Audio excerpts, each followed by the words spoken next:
Everybody wants to go viral, especially when you're running a small business, but nobody really talks about what happens after you go viral. So today, let's talk about the good and the hard truths of going viral as a small business owner, especially if you are in the handmade business. Hello guys, welcome back to my YouTube channel. My name is Elvin. You can call me Skilled Elvin, and this is the Diary of a Craft Enthusiast. I am your go-to girl for everything handmade crafts you want to learn online, especially for free. So if you've been thinking about learning a handmade skill, or you are already in the handmade business, then this is exactly where you should be. If you've not done so, please hit the subscribe button and turn on the notifications bell so that you get updated, so that you get notified whenever we post a new video.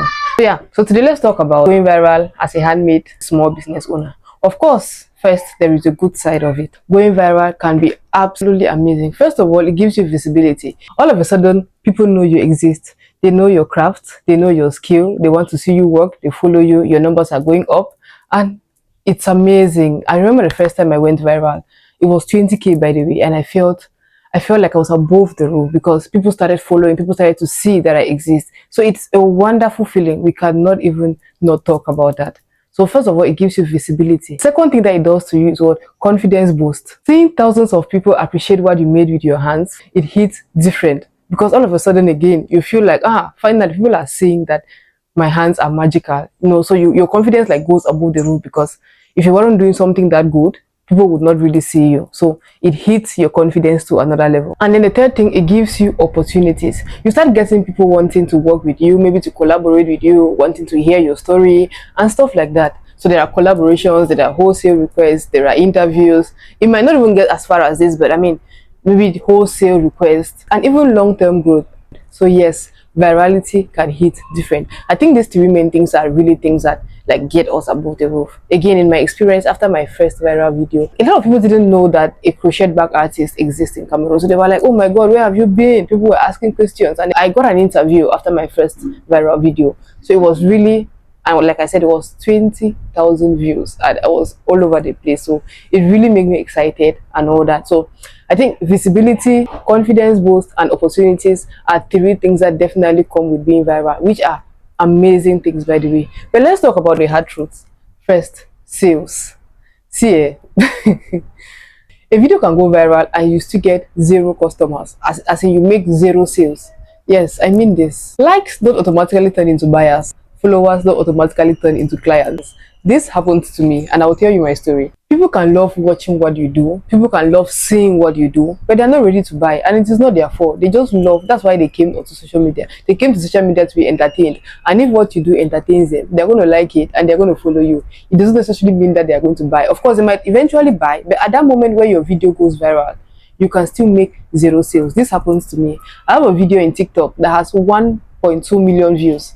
It was a bag I was making, like the process video of the bag.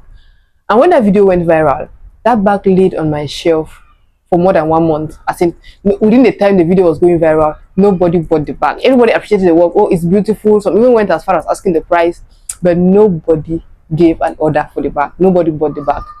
So views, likes, followers, they do not automatically turn into buyers. So that is the first reality check of going viral as a small business owner or as a handmade business owner. Then the second thing you should know about going viral is that too many orders can break you.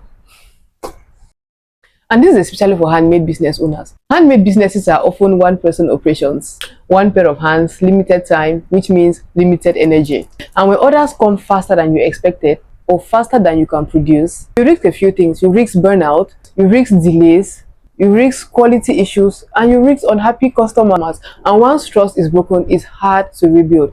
This happened to me. I'm going to share my experience for every hard truth that I talk about. This happened to me again when I had my first viral video. It was sometime in June. I think in May, June of 2024. I had tons of orders coming in and I could not keep up. Like I could not keep up with the orders that were coming in. In less than 2 weeks, I think I had about more than 10 bags to deliver, 10 orders coming in. And I burned out. I remember I was admitted at the hospital, and one of the things that caused that admission was burnout from too much work, too much trying to keep up, trying to deliver to every customer. And I ended up refunding some money because I honestly could not keep up. It was just 20,000 views, but I'm telling you, it was the first time I went viral, and the risks were more than I could bear at the time. I ended up refunding some money. I couldn't keep up. That's just what happened, and I I got sick, I was admitted at the hospital, and life happened. So yeah, that is another reality. That is another reality check of going viral as a small business owner, as a handmade small business owner. And the third reality check is structure problem. See, going viral exposes what you don't have. If your business does not have a good structural system, the moment you go online, it is going to break. Which means if the structure is not, is a foundation, or your structure, the structure of your business is not, is going to fall out. Let me explain. If you don't have a well-structured pricing system, well-structured production time, a well-structured delivery timeline, and no help or support whatsoever from any other person or any other apps, anything, going viral is going to make that very visible to the clients. Going viral does not fix your structure problems, rather it exposes it. And again, this happened to me, because when I went viral, I just used to take orders. In my first going viral video, I will just take orders, and then maybe I'll tell you I'll deliver in 2 to 3 days.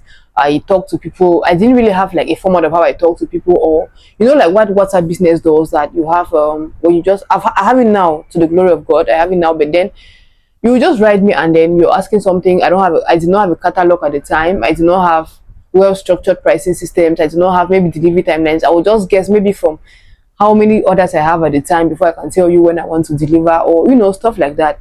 But over time, after that happened, I realized that I had to create like a WhatsApp catalog to avoid people asking the same questions over and over again. Like the one famous question I get a lot up to today is, what if I train, and now I have something specifically on my catalog that talks about my different training sessions and stuff like that. But like I said, people who couldn't wait for me to respond to them like in a good manner, or who couldn't find those answers immediately, they left. I lost them before I could maybe get along to responding to them immediately. So going viral does not structure your business. So going viral does not fix a weak structure. It exposes it and puts you down. So that is just a hard truth. If conversations like this matter to you, if you're learning something, it would really mean a lot to me that you hit the subscribe button. It is by so doing that I'm able to tell that whatever we're doing here is actually making sense to a lot of people out there. So if you've not done so, please hit the subscribe button. I'm waiting. Have you subscribed? Thank you for subscribing. If you've been enjoying the video so far, please hit the like button and turn on your notifications bell so that you can get updated whenever we post a new video. So yeah, let's continue. So after being through all of this, after all of these experiences, I'm sure you must be wondering in your head, what should handmade business owners then aim for? If it is not really virality, what should we be looking at? Ask me, after going through the viral videos of not getting sales and the viral video of getting sales, of getting too many orders, I would say you should aim for visibility that you can sustain. That's the first thing. Visibility doesn't only come from being viral. If 10 people are seeing your work, maybe tomorrow 20 people, maybe the day after 30 people, it's getting to people, and that's really what matters. At least it's not the same people every day. You get an additional number today, or 20 views today and 20 views tomorrow does not mean that the same 20 people. These are different people. So that alone is visibility. You should also aim for growth that you can manage. I gained 10,000 followers from one video. I couldn't keep up. Like whenever I get 1 or 2 followers, maybe I go check out their profiles. I see if what they are doing is something that maybe I'll be interested in, and I follow them back. I couldn't keep up with that number of followers in less than 2 weeks. And thousands of inboxes, thousands of comments, and DMs that I could not reply. So growth that you can manage is something you should aim for. And most importantly, customers that you can serve well. It's no point maybe having 100 clients at a time and then you're unable to serve maybe 10 of them properly because of poor management. It's really not something somebody should aim for. So you should be more satisfied if you're able to serve, because after serving, maybe trying to serve maybe 100 people and not successfully serving up to 10 properly, you might not gain 5 returning clients. And like I always say, returning clients are the best clients, because it is proof that what you're doing is good. If every time you're getting first time clients and no returning clients, it means that whenever they buy from you, they probably go back, they are not satisfied and they're not coming back. So returning clients and clients that come through recommendation, they're actually the best clients, because it is proof that whatever you're doing it well. And this can only come from serving your customers properly. So this is very important. It is way more important than going viral, because you're trying to build a business. You're not trying to go viral today and then maybe be broke tomorrow. And what's more, slow growth with strong systems will always beat fast growth with no structure. Bear in mind that going viral is not the goal. The goal is building something sustainable that will survive long after you've gone viral. And of course, it is okay to want visibility. It's okay to want to go viral. It's okay to want the 1 million views. But just make sure that you will survive when it comes. That you're able to satisfy your customers properly. And that not having sales will not break you.